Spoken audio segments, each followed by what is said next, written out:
every action, every word, and every thought. भक्ति का अर्थ है कि पूरा जीवन में हम ऐसी कला सीखें कि हर हमारा कार्य, हर हमारी वस्तु कैसे भगवान की सेवा में लग सके।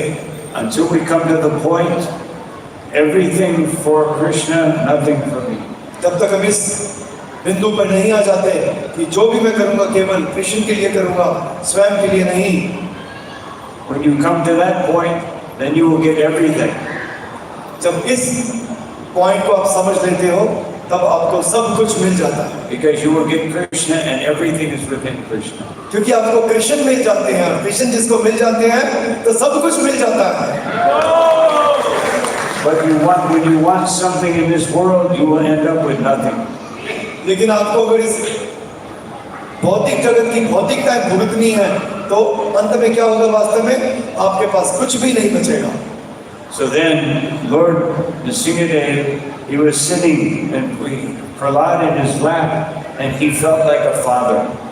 जब प्रहलाद नरसिंह देव की गोद में बैठा था तो भगवान नरसिंह देव को बहुत प्रेम आ रहा था।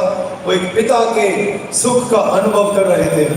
And he was thinking, this is very nice, and I see how Prahlad is enjoying feeling like my son. तो नरसिंह देव देख रहे हैं उस बालक की तरफ, प्रहलाद की तरफ, एक पुत्र की भांति कि इसको कितना आनंद आ रहा है मेरी गोद में बैठकर। But he was thinking, I would like to feel like a son too, but my father is a pillar. No.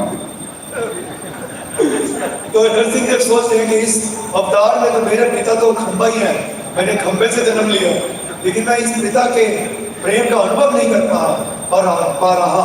How much rasa can you have with a pillar? तो कितनी शक्ति है इस खंबे में, मैं तो लेकिन अनुभव नहीं कर पा रहा। ये मुझसे भी ज्यादा आनंद का अनुभव कर रहा है ये बालक। So he said, in the future when I appear, I want to be someone's son. तो नरसिंह देव को एक इच्छा जागृत हुई, तो अगली बार जब मैं कुछ अवतार लूंगा तो मैं भी किसी का पुत्र बन के अवतार लूंगा। So he appeared as Lord Vamanadev. तो इसलिए वो अगले जन्म में, अगले अवतार में वामन देव बनकर प्रकट हुए। But as soon as he appeared, he left his parents. लेकिन जैसे ही उनका जन्म हुआ वो अपने माता पिता को छोड़कर चले गए। So he said, I want to have more relationship. Next time I appear, I will have more relationship. तो तब उन्होंने सोचा, माता पिता तो इस जन्म में मैंने लिए, लेकिन आज इस बार भी आनंद नहीं लिया उनका। अगले जन्म में फिर से मैं माता पिता के घर जन्म लूंगा, लेकिन इस बार मैं उनका पूरा आनंद लूंगा। Then he appeared as Lord Kapila Dev. और अगले अवतार में वो कपिल देव बनकर उन्होंने अवतार लिया। So he had a relationship with his mother, but his father left as soon as he was born.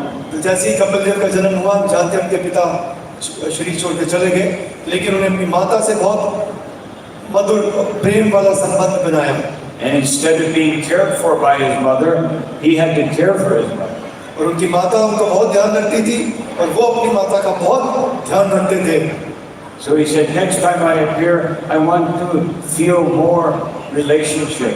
अब अनुभव कर रहे हैं कपिल देव भगवान कि अगली बार जब मैं अवतार लूंगा तो केवल माता नहीं, पिता का भी बदला ले लूंगा।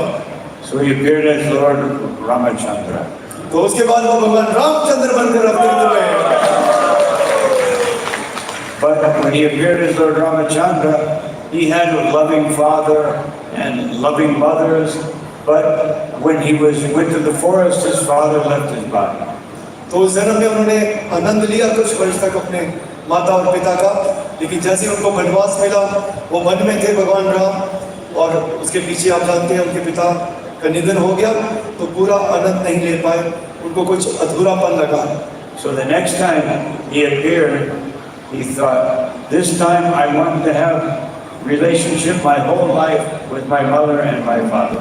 अब भगवान अनुभव करते हैं भगवान रामचंद्र कि अगली बार जब मैं अवतार लूंगा तो पूरा जीवन भर मुझे माता का भी प्रेम चाहिए, पिता का भी, और दोनों से बहुत प्यारा संबंध रखना है मुझको। So he appeared as Krishna and he had two fathers and two mothers. और अगले जन्म में उन्होंने कृष्ण बन के अवतार लिया, और उनके हम जानते हैं कि दो जो हुए sets, two sets of parents, दो माता और दो पिता। So the Lord does this to show us that evolution means evolution of consciousness. तो भगवान बताते हैं कि बार बार पुनर्जन्म लेने का वास्तव अर्थ है अपनी चेतना को अधिक से अधिक